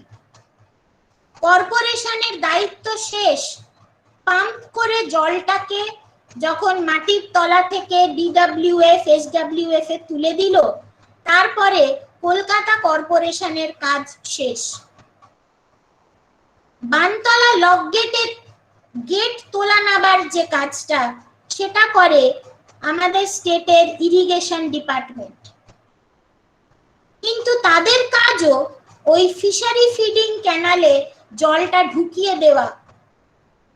এরপর থেকে যা কিছু হচ্ছে পুরোটাই কিন্তু এখানকার স্থানীয় লোকরা নিজেদের পরম্পরাগত জ্ঞান লাগিয়ে করে চলেছে। এর যে বৈজ্ঞানিক এক্সপ্লেনেশন, যেটা একটু আগে বললাম যার একটা নামও বললাম বায়োরেমেডিয়েশন, এসব পরবর্তীকালে লোকে ভেবে চিনতে বার করেছে। এরা হয়তো তার নাম জানতো না, কিন্তু বৈজ্ঞানিক পদ্ধতিটা ঠিক কি সেটাও জানতো না, কিন্তু অভিজ্ঞতা দিয়ে তারা এই কাজ করে যাচ্ছিল। এই যে কমিউনিটি যারা এখানে থাকে, বললাম প্রায় লক্ষাধিক লোক এখানে আছে, শুধু মাছ চাষ, সবজি চাষ বা ধান চাষ ছাড়াও আরো কিছু কাজ, যেমন জাল বোনা, হাঁস মুরগি পালন করা, এই সমস্ত কাজ এখানে সেগুলোও কিন্তু পাশাপাশি চলছে। ফলে নানা রকমের জীবিকা এক জায়গায় এসে মিলেছে। একেই বোধহয় আমরা সঠিকভাবে সাস্টেনেবলি বেঁচে থাকা যাকে বলে সেইটা বলতে পারি। এখানকার যে জ্ঞান মানুষের, সেই জ্ঞান অদ্ভুতভাবে কাজে লাগানো হয় এই মাছ চাষের পদ্ধতিতে। আমি বলেছিলাম যে 21 দিন পর্যন্ত ময়লা জলটাকে এই পুকুরের তলায় জমিয়ে রাখা হয়। সমস্ত চাষের যেমন একটা ক্রপ ক্যালেন্ডার থাকে, মানে কখন ফসলটা পুঁতবো, কখন সেটাতে জল দেব, কখন সেটা বাড়বে, এর যেমন একটা হিসেব থাকে কোন মাসে কি করা হবে, সেরকম মাছ চাষেরও কিন্তু কিছু নিয়ম আছে, তাদেরও একটা ক্যালেন্ডার আছে। এবং সেই ক্যালেন্ডার অনুযায়ী মাছকে একদম ছোট অবস্থায়, যেগুলো নার্সারি পন্ড, একদম ছোট ছোট মাছের চারা, সেখান থেকে সেগুলোকে যখন বড় করা হচ্ছে, কোন সময় তাকে নিয়ে যাওয়া হবে, এই সবই কিন্তু এদের নখদর্পণে। মাছের চারাগুলোকে যখন নেওয়া হলো, তারপরেতে সেগুলোকে এই বড় ভেড়িগুলোতে দেয়া হবে, যে ভেড়ির তলাতে ওই স্লাজ গুলো জমে। আর কিছুদিন অন্তর অন্তর, কিছুদিন মানে বছর খানেক, বছর দুয়েক অন্তর অন্তর এই এক একটা ভেড়ির জল সম্পূর্ণভাবে বার করে দিয়ে তার তলার যে মাটি, যাতে দীর্ঘদিন ধরে স্লাজ জমা পড়ছে আর ব্যাকটেরিয়া ডিকম্পোজ করে চলেছে, সেই মাটিটাকে বার করে নেওয়া হয় খুঁড়ে। সেখানে কিছু চাষ করা হয় শাক জাতীয়, যেমন ধনচে, এই ধরনের কিছু ছোট শাক এখানে গ্রো করা হয়, কখনো লাল শাক, কখনো ধনচে। তারপর এরা কি করে, এরা নাইট্রোজেন ফিক্সেশন করে আবার পন্ডের মাটিটাকে উর্বর করে। তারপরে আবার নতুন করে এখানে সুয়েজের জল ঢোকানো হয় এবং এই পদ্ধতি লাগাতার চলতে থাকে। এই গেল আমাদের ময়লা জল পরিশোধনের প্রক্রিয়া এবং গল্প। এই যে পদ্ধতিতে কলকাতা শহরে এরা চুপচাপ কাজ করে চলেছে, আমরা কিন্তু এর খবর একেবারেই রাখি না। আমরা কেউ জানি না কি হচ্ছে এই জলটা নিয়ে। এবং এই যে রিমার্কেবল একটা পদ্ধতি, যেটাতে ন্যাচারালি জলটা ট্রিটেড হয়ে যাচ্ছে, এই পদ্ধতি এবং এই এখানকার মানুষের যে জ্ঞান, এইটাকেই স্বীকৃতি দিয়ে রামসার ইস্ট কলকাতা ওয়েটল্যান্ডকে 2002 সালে একটা রামসার সাইট হিসেবে ঘোষণা করে। এবং পৃথিবীর দুটি ওয়েটল্যান্ড, একটা ইউগান্ডা এবং একটা আমাদের এই ইস্ট কলকাতা ওয়েটল্যান্ড, এরা হচ্ছে পৃথিবীর অন্যতম দুটি ওয়েটল্যান্ড যারা খুব এফিশিয়েন্টলি ময়লা জলকে ট্রিট করতে পারছে প্রাকৃতিক নিয়মে। কোনো সুয়েজ ট্রিটমেন্ট প্লান্ট এখানে বসানো নেই। আমি বলেছিলাম যে এই অঞ্চলে শুধু ময়লা জল নয়, বর্জ্য পদার্থ ফেলা হয়। তো সেই ইতিহাসটা খুব ইন্টারেস্টিং। দীর্ঘকাল ধরে বর্জ্য ফেলা হতো, কিন্তু এই যে সলিড ওয়েস্ট, লিকুইড ওয়েস্টটা যেমন একদম ব্রিটিশ আমলে তখন জোয়ার ভাটার সঙ্গে মাতলা দিয়ে কিছুটা হলেও লিকুইড বেরোতো, ঢুকতো, এবং সেভাবে ময়লা জলটা জমে থাকতো না।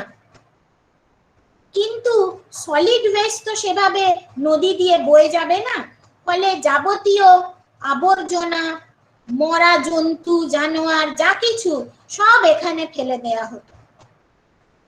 ফলে এই জায়গাটা অত্যন্ত একটা অস্বাস্থ্যকর গন্ধ এবং একটা বিচ্ছিরি একটা জায়গায় পরিণত হয়েছিল। তখন ব্রিটিশ গভর্নমেন্ট খোঁজ পেল ভবনাথ সেন বলে একজন অত্যন্ত প্রতিভাশালী মানুষ। তিনি বিহারের বাঁকিপুর বলে একটি জায়গায় সলিড ওয়েস্ট, গার্বেজের ওপরে সবজি চাষ করছিলেন এবং খুব সফলভাবে করছিলেন। এই খবরটা পাওয়ার পরে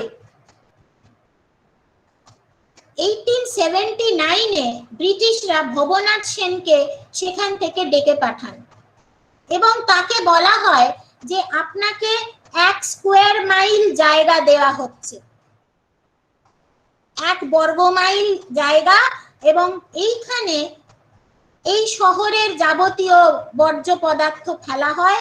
আপনি এখানে যদি পারেন তাহলে চাষ করুন, যাতে এই অস্বাস্থ্যকর পরিবেশটা কিছুটা বদলে যায়। এবং তখন ভবনাথ সেন ওখানে এই গার্বেজের ওপরে যে চাষ, সেইটা করতে শুরু করলেন। তো এই যে জায়গাটা 1 মাইল বিস্তৃত, যে জায়গা 1 স্কয়ার মাইল, এর নাম ছিল ধাপা স্কয়ার মাইল। এবং খুব ইন্টারেস্টিংলি এই ধরনের জমিকে বলতো তখনকার দিনে ক্রাউন গ্রান্ট। ক্রাউন মানে বুঝতেই পারছো, এখানে বলা হচ্ছে সেই রানীর কথা, যিনি ব্রিটিশ সাম্রাজ্যের সাম্রাজ্য। ক্রাউন গ্রান্ট মানে রানী স্বয়ং এই জায়গাটাকে গ্রান্ট করেছেন বা দিয়েছেন। ক্রাউন গ্রান্ট অঞ্চলের বৈশিষ্ট্য ছিল যে এই জায়গা থেকে সরকারকে কোনো ট্যাক্স দিতে হতো না, এবং সারা পশ্চিমবঙ্গে, তখন পশ্চিমবঙ্গ বলবো না, এই বেঙ্গল প্রেসিডেন্সিতে 3টে ক্রাউন গ্রান্ট ছিল। একটা ধাপা, একটা কালীঘাটের মন্দির চত্বর, আর আরেকটা হচ্ছে মুর্শিদাবাদের নবাবের যে মহল। এই 3টে ছিল ক্রাউন গ্রান্ট, যাদের কোনো ট্যাক্স দিতে হতো না। তো এই ধাপা স্কয়ার মাইলে ভবনাথ সেনকে বলা হলো যে আপনি এখানে কিছু করুন। তখনকার দিনে একটা রেলগাড়ি ছিল যাকে ধাপা রেল বলা হতো।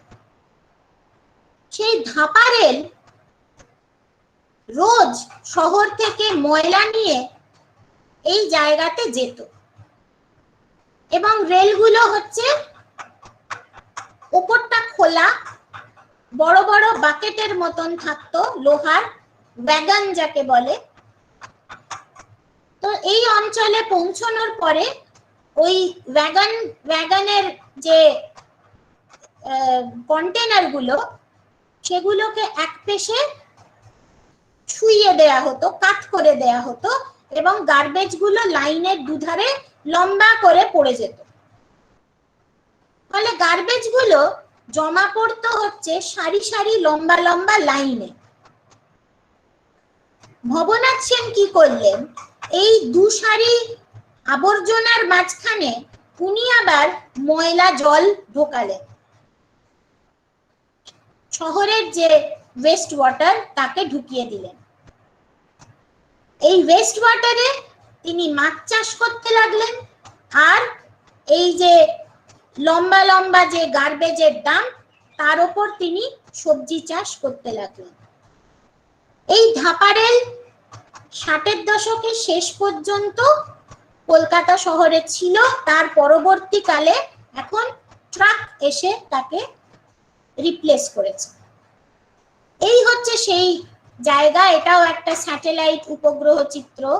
এই যে গাঢ় রঙের জায়গাগুলো, এগুলো হচ্ছে সেই ময়লা জলের মাছের ভেড়ি, আর এই লম্বা লম্বা যে জায়গাগুলো এগুলো হচ্ছে চাষের জমি, যেগুলো এককালে লাইন ছিল। এখানে এখানে রেল লাইন গুলো ছিল, যেখানে এসে ওয়াগন গুলো তাদের ময়লাগুলোকে লম্বা সারি সারি করে ফেলে দিত, তার উপরে চাষ করা হতো।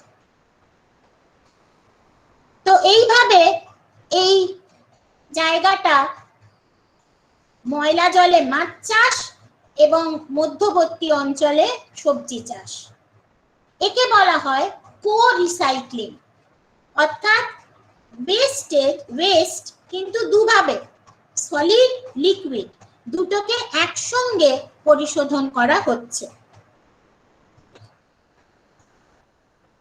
এই ধাপা এরিয়াটা আমরা আগে আরো অনেকগুলো অঞ্চল ছিল যেখানে ময়লা ফেলা হতো, যেমন সায়েন্স সিটির উল্টো দিকে, যেটা এখন পিসি চন্দ্র গার্ডেন হয়েছে, আবার যেখানে সভূমি তৈরি হয়েছে বেলেঘাটা লেকের পাশে, এই সমস্ত জায়গাগুলোতেও আগে ময়লা ফেলা হতো। এখন সেগুলো সব বন্ধ হয়ে গেছে। এখন একটি ডাম্প আছে ধাপাতে, যার ওপরে প্রতিদিন ট্রাকগুলো গিয়ে গিয়ে ময়লাগুলো ফেলে আসে, এবং এখনকার যা হিসেব তাতে প্রত্যেক দিন প্রায় 2500 মেট্রিক টন ওয়েস্ট প্রত্যেক দিন এই ধাপাতে ট্রাকে নিয়ে গিয়ে ফেলা হয়। যেটা অসুবিধাজনক সেটা এই যে এখনো পর্যন্ত কলকাতা শহরে কয়েকটি ওয়ার্ড বাদে বেশিরভাগ ওয়ার্ডে এখনো পর্যন্ত ড্রাই ওয়েস্ট এবং ওয়েট ওয়েস্ট, মানে যে ওয়েস্টগুলো আমার বায়োডিগ্রেডেবল এবং যেগুলো বায়োডিগ্রেডেবল নয়, এগুলোকে আলাদা করে ফেলার যে ব্যবস্থা এখনো পর্যন্ত কলকাতা মিউনিসিপ্যাল কর্পোরেশন সেটা প্রতিটি ওয়ার্ডে লাগু করতে পারেনি। ফলে আমরা কিন্তু অত্যন্ত ইরেসপন্সিবল সিটিজেনের মতন এখনো সবকিছু একত্রিত করে ফেলে দিই। এটা আমাদের বুঝতে হবে যে সলিড ওয়েস্ট আমরা যদি সব একসাথে করে ফেলি, তাহলে তাকে না কোনো রিসাইক্লিং করা যাবে আর না তার কোনো রকম ব্যবহার করা সম্ভব। তাহলে ওই ঢিপি বড়ই হতে থাকবে, বড়ই হতে থাকবে। এখন কি হয়, এই ধাপা অঞ্চলে সারাদিন ধরে সূর্য ওঠা থেকে সূর্য অস্ত যাওয়া পর্যন্ত এই ডাম্পের ওপর এই ধোঁয়াগুলো হচ্ছে ন্যাচারালি ডাম্প থেকে মিথেনের গ্যাস বেরোয়। এটা ন্যাচারাল পদ্ধতিতেই বেরোয়, যে চাপে অনেকটা চাপের মধ্যে যখন এই বর্জ্য পদার্থ রয়েছে তখন ন্যাচারাল কম্বাসশন হয় এবং এই মিথেনগুলো ধোঁয়া ধোঁয়া বেরোয়। এখানে বেশিরভাগ মহিলারা কাজ করে, যদিও পুরুষও আছে, মহিলা বেশি। এরা সারাদিন যে কাজ করে সেটা হলো এই ডাম্প থেকে আমরা যে সব একসঙ্গে ফেলে দিলাম তার থেকে তারা বেছে বেছে সব জিনিসকে আলাদা করে। সেখানে প্লাস্টিক আলাদা, কাঁচ আলাদা, কাগজ আলাদা, এবং বায়োডিগ্রেডেবল যেগুলো সেগুলো ওরা নেয় না, সেগুলো ওখানেই পড়ে থাকে। সারাদিন ধরে এরকম ভাবে বড় বড় ট্রাকে করে শুধু উপুড় করে দিয়ে চলে যায়। সেখানে গরু, শুয়োর সবকিছু আছে, আর মানুষও তার মধ্যে, শুধু এর থেকে বেছে বেছে তারা জিনিসগুলোকে আলাদা করে। কাপড়, প্লাস্টিক, কাঁচ, থার্মোকল সবকিছু হাতে করে এই কাজগুলো করে। এবং তাদের খুব একদম যাকে বলে বেসিক কিছু ইনস্ট্রুমেন্ট আছে। একটার নাম হচ্ছে কাঁটা, সেটার মুখটা এরকম 3-4টে কাঁটা কাঁটা দেয়া থাকে। আরেকটার নাম হচ্ছে খোঁচা, যেটা শুধু একটা বাঁকানো লোহার একটা রডের মতো। এই কাঁটা আর খোঁচা শুধু এই দুটো দিয়ে তারা ওই যে ডাম্প যেগুলো ফেলে দিয়ে যায় সেগুলোকে আলাদা করে, ছাড়ায়, এবং তার ভেতর থেকে জিনিসগুলোকে একত্র করে তারা বেছে বেছে নিজেদের বাড়িতে নিয়ে আসে বস্তা করে। সারাদিন যে কাজ করে এদের কাছে শুধু একটা ঝুড়ি থাকে, মাথাটা ঢেকে নেয় কখনো গামছা দিয়ে, কখনো প্লাস্টিকের ব্যাগ দিয়ে, পায়ে থাকে জুতো বা মোজা, এবং সেগুলো কিন্তু কেনা নয়, সেগুলো এই ডাম্পের মধ্যেই খুঁজে পাওয়া, আমাদেরই ফেলে দেওয়া কোনো পুরনো মোজা জুতো, সেইটা পরে সারাদিন তারা এইভাবে কাজ করে। এরকম ভাবে জিনিসগুলোকে একত্রিত করে বস্তা করে বাড়িতে নিয়ে যায়। এবং দুর্ভাগ্যবশত আমরা কতটা ক্যালাস সেটা এই ছবিটা হয়তো ছোট বলে বোঝা যাচ্ছে না, আমি এটা একটু বড় করে দেখালে বুঝতে পারা যাবে। শুধু এই জায়গাটা আমি দেখাচ্ছি, আশা করি দেখা যাবে।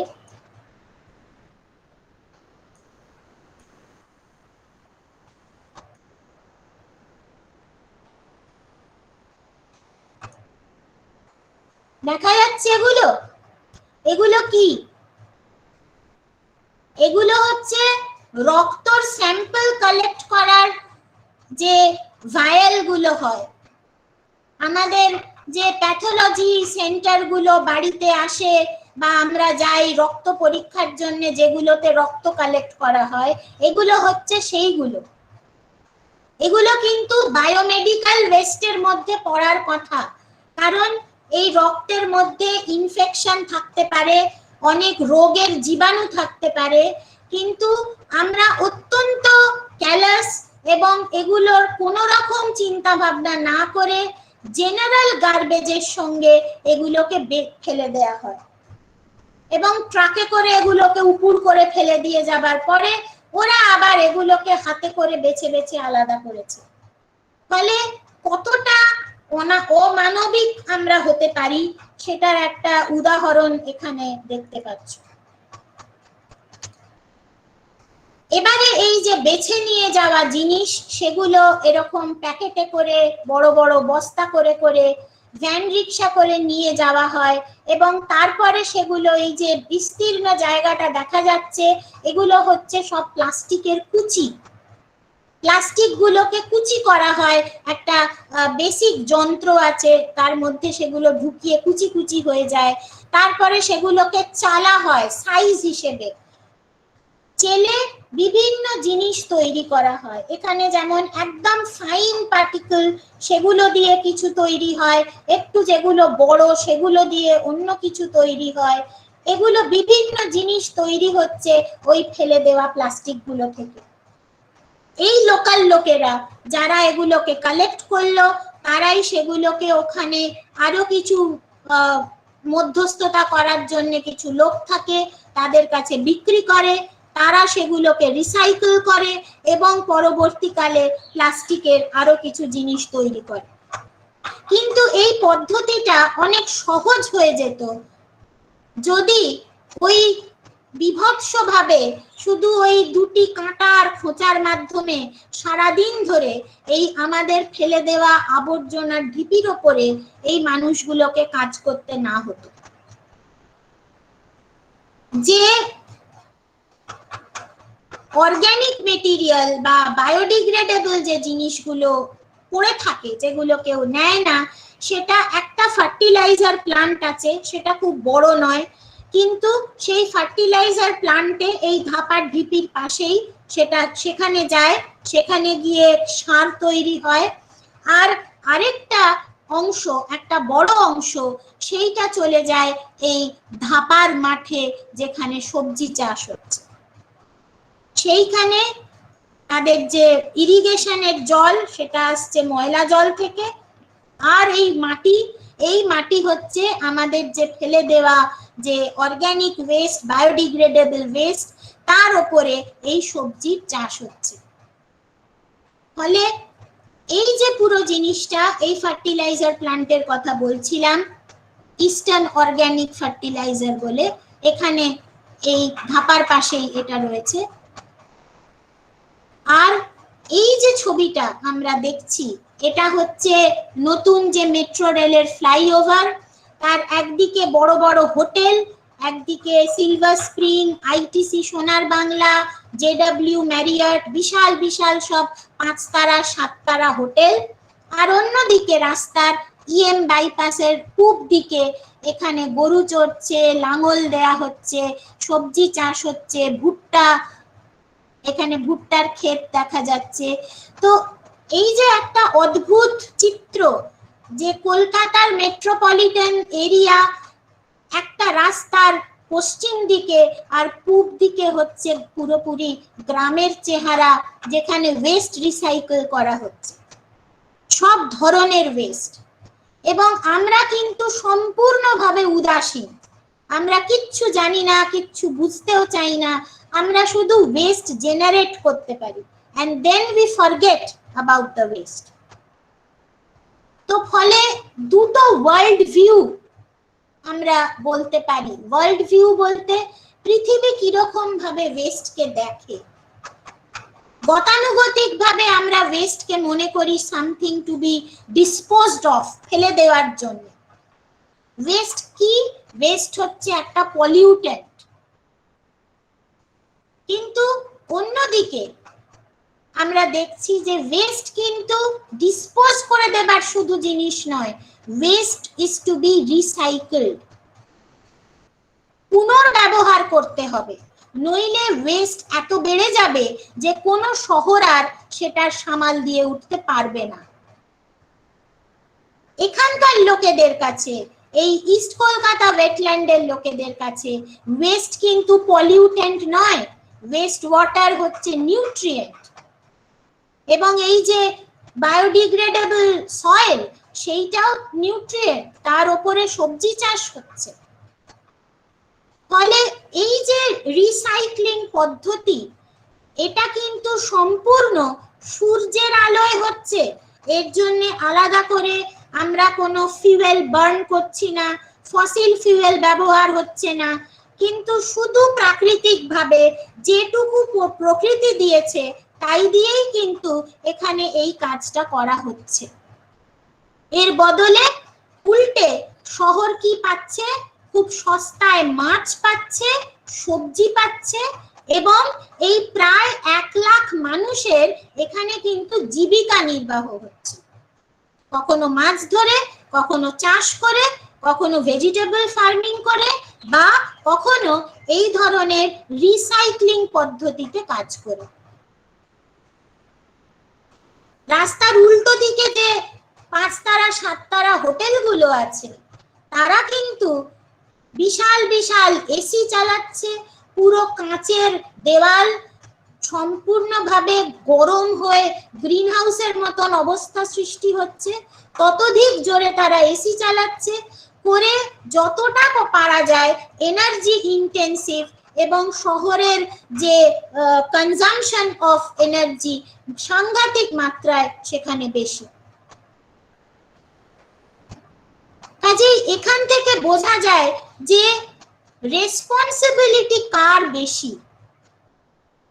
আমরা যারা ওয়েস্ট তৈরি করছি আর যারা এই ওয়েস্টকে পুনর্ব্যবহারের যোগ্য করছে, কিন্তু আমাদের কাছে তারা অশিক্ষিত মানুষ, আমাদের কনসিডারেশনের মধ্যে আসার মতন মানুষ তারা নয়। এই মানসিকতাটা যদি বদলানো যায়, যদি তাদের কাছে কিছু শেখা যায়, এদের এই ছোট্ট মডেল, এটা যদি আমরা ছোট করে কখনো নিজেদের ইনস্টিটিউশনে এটাকে লাগু করতে পারি, বা আমরা যদি আমাদের যে ওয়েস্ট তাকে প্রপারলি সেগ্রিগেট করে সেটাকে রিসাইকেল করে আমাদের গ্রাম, আমাদের শহর, যে ছোট ছোট আরবান এরিয়া আছে, রুরাল এরিয়া আছে, প্রত্যেকটা জায়গায় নিজস্ব ওয়েস্ট রিসাইকেল করার দায়িত্ব যদি প্রতিটা অঞ্চল নিজে নেয়, তাহলেই কিন্তু অনেক সহজ হয়ে যায় এই পুরো পদ্ধতিটা। এইটাই একটু আগে বলছিলাম, ইউগান্ডাতে যে একটার আমাদের দেশের ওয়ার্ল্ড ওয়েটল্যান্ড ডেতে এটা ঘোষিত হয়েছিল, কিন্তু তা সত্ত্বেও এই ধরনের খবর আমরা দেখি যে ওয়েটল্যান্ড বুঝে যাচ্ছে, ফ্লাইওভার তৈরি হয়ে যাবে, রামসার লিস্ট থেকে তাকে বার করে দেয়া হবে। তো এরকম খবরও কিন্তু আমাদের কাছে আছে, আমরা খবরের কাগজে দেখি।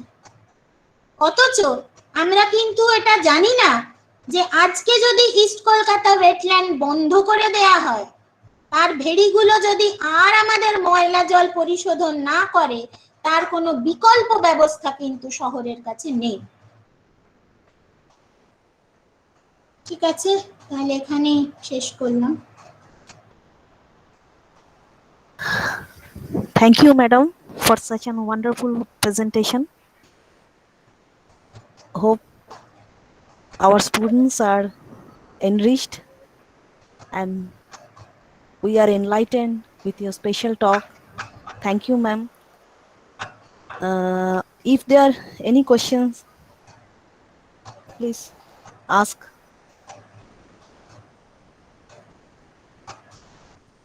আমাদের স্টুডেন্টসদের বলছি, যদি কারো কোনো প্রশ্ন থাকে তোমরা করতে পারো, আর যদি আমাদের ফ্যাকাল্টি থেকে কোনো কোশ্চেন থাকে তাহলে তারাও করতে পারেন। ম্যাডাম এত সুন্দরভাবে আমাদের ওয়েস্ট ম্যানেজমেন্টের বিষয়টা উপস্থাপনা করলেন, আমরা চেষ্টা করব আমাদের ইসিএসসির পক্ষ থেকে যদি তার সামান্যতম কিছু আমরা আমাদের ইনস্টিটিউশনে করে উঠতে পারি। Thank you ma'am. Thank you. তোমাদের যদি কারো কোনো প্রশ্ন থাকে তোমরা করতে পারো। কোনো প্রশ্ন আছে?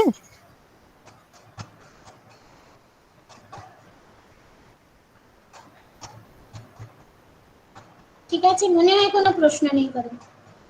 আচ্ছা, আশা করি আমাদের ছাত্রছাত্রীরা ভীষণভাবে সমৃদ্ধ হয়েছে, তারা মানে একদম নতুন বিষয় তারা শুনেছে আজকে। যাই হোক, ওকে, ঠিক আছে। Now may I request ma'am, please 1 minute. Now may I request our honorable vice principal ma'am, Srimati Ruklina Banerjee, for vote of thanks. Ma'am, please. Thank you, Srijani ma'am. It was indeed a very mesmerizing lecture. On behalf of Dr. B.R. Ambedkar Shatavarshiki Mahavidyalaya, I extend my heartfelt thanks and gratitude to Professor Shubhamita Chaudhary. Ma'am, it was indeed a wonderful, wonderful talk. Your PowerPoint presentation was indeed so exhaustive, so beautiful. আমার মনে হয় স্টুডেন্টসরা ভীষণই সমৃদ্ধ হয়েছে ma'am আপনার এই লেকচারে, এবং আমরা অনেক শিখতে পেরেছি কিভাবে ওয়েস্টটাকে, মানে আমাদের প্রিন্সিপাল স্যার যেটা সবসময় আমাদেরকে বলেন বেস্ট আউট অফ ওয়েস্ট, তো সেটা কিভাবে যে হয় আপনি এত সুন্দর করে স্লাইডের মাধ্যমে এত বিউটিফুলি আপনি দেখিয়েছেন ম্যাম। এর জন্য অনেক অনেক অনেক ধন্যবাদ আপনাকে। আপনি আপনার এতটা সময় আমাদেরকে দিয়েছেন, আমরা কত কিছু শিখতে পেরেছি, ছাত্রছাত্রীরা কত কিছু শিখতে পেরেছে।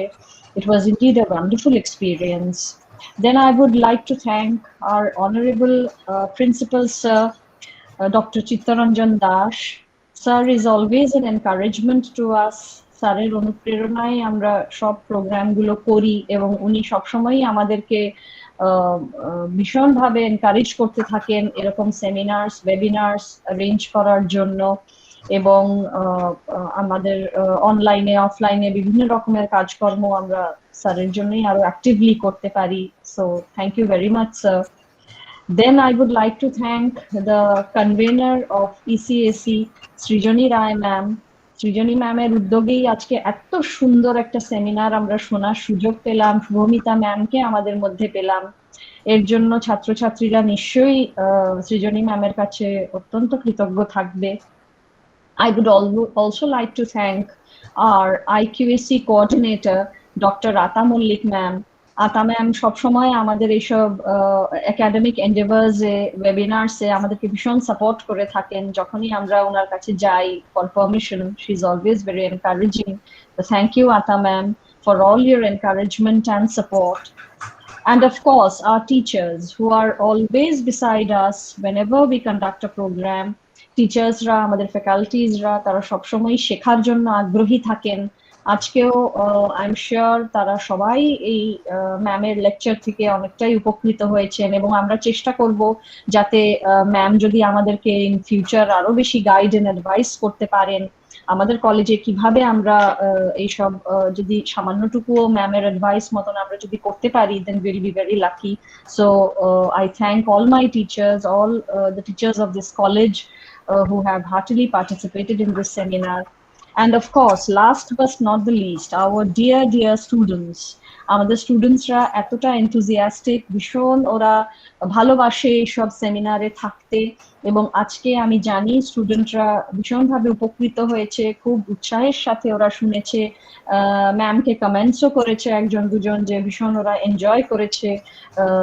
আমাদের স্টুডেন্টরা আমাদেরকে এত বেশি সহযোগিতা করে বলেই আমরা যে কোনো সেমিনার খুব সাকসেসফুলি করতে পারি। এবং আনফর্চুনেটলি আজকে ওদের ওখানে অনেক জায়গাতেই ওয়েদারটা ভালো নয়, যে কারণে ওরা নেটওয়ার্ক পাচ্ছে না। ওরা জয়েন করেছে কিন্তু বাধ্য হয়ে ওদেরকে লিভ করে যেতে হয়েছে নেটওয়ার্ক সমস্যার জন্য। কয়েকজন জানিয়েওছে যে তারা থাকার ইচ্ছে ছিল তাদের, কিন্তু তারা থাকতে পারছে না নেটওয়ার্কের সমস্যার জন্য। তা সত্ত্বেও তারা যে এত আগ্রহ নিয়ে এই সেমিনারটা এত মন দিয়ে শুনেছে, এই জন্য তাদেরকে অনেক অনেক অনেক ধন্যবাদ। এবং সকলকেই মানে যতজন আজকে আমাদের সঙ্গে ছিলেন সকলে এত অ্যাক্টিভলি ছিলেন বলেই আমরা ম্যামের কাছ থেকে এত কিছু শিখতে পারলাম আজকে। সেই জন্য আমি প্রত্যেককে আবারও অনেক অনেক ধন্যবাদ জানাচ্ছি।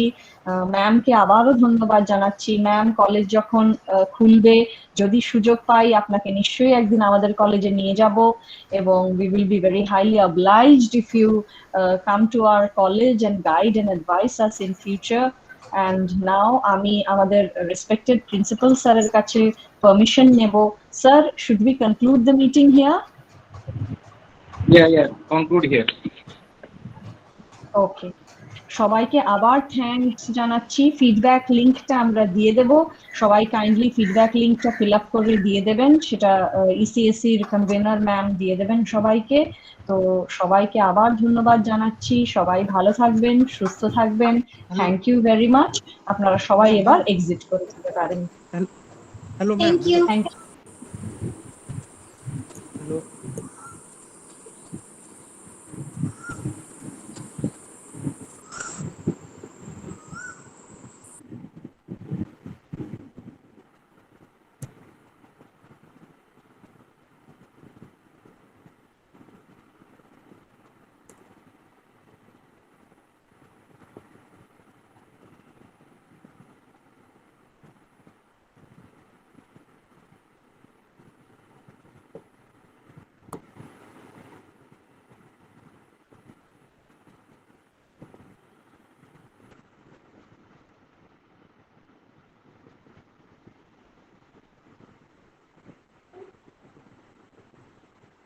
এক্সাম লিঙ্কটা কখন দেওয়া হবে? পরে নাকি? সৃজনী ম্যাডাম, হ্যালো, হ্যাঁ স্যার, বলছি আমি গ্রুপে দিয়ে দিয়েছি ফিডব্যাক লিঙ্কটা। ওটা স্টুডেন্টসদের মধ্যে সার্কুলেট করে দিলেই হবে। কিন্তু যারা উপস্থিত ছিল না তারা তো সব ফিডব্যাক এখানে দিয়ে দিলে ভালো হতো, তাহলে ওই ওর মধ্যে প্রোগ্রামের মধ্যেই তারা ফিডব্যাকটা ফিল আপ করে দিত। অ্যাকচুয়ালি অনেকে লেফটও করে গেছে, আমি দেখলাম। হ্যাঁ, আচ্ছা, ঠিক আছে। গ্রুপে যখন কোনো গ্রুপে দেওয়া হবে, যারা উপস্থিত ছিল তাদেরই শুধু ওখানে বলে যাতে দেওয়া হয় যে যারা উপস্থিত ছিল তারাই যাতে বলে। হ্যাঁ হ্যাঁ, মানে আমাদের কাছে তো ছোটদের রেকর্ড feedback হয়েছে, দিতে। আমরা সেই মতন আর আর কি। রেকর্ড আমাদের কাছে থাকলে কি হবে না, আমরা কেউ ফিডব্যাক দিয়ে দিলে তারা কিছু করতে পারবো না, এটা হ্যাঁ, রেকর্ড হয়ে যাবে। এই যারা অন্তত ছিল তারাই যাতে দিতে পারে, ঠিক আছে? আচ্ছা আচ্ছা, ঠিক আছে ঠিক আছে, ওকে ওকে স্যার।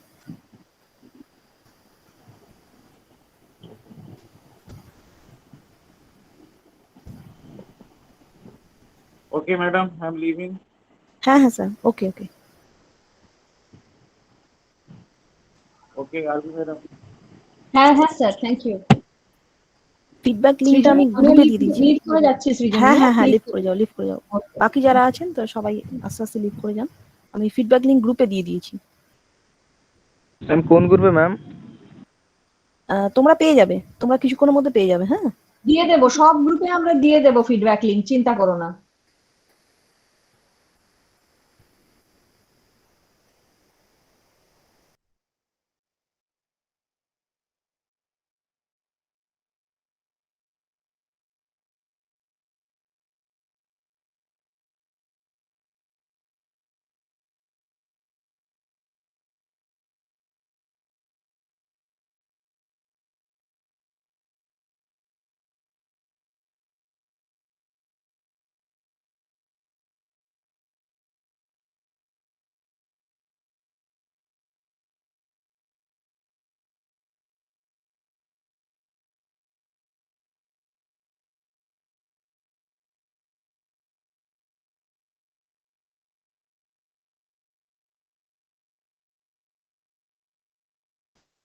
বাকিরা আস্তে আস্তে লেফট করে যাও।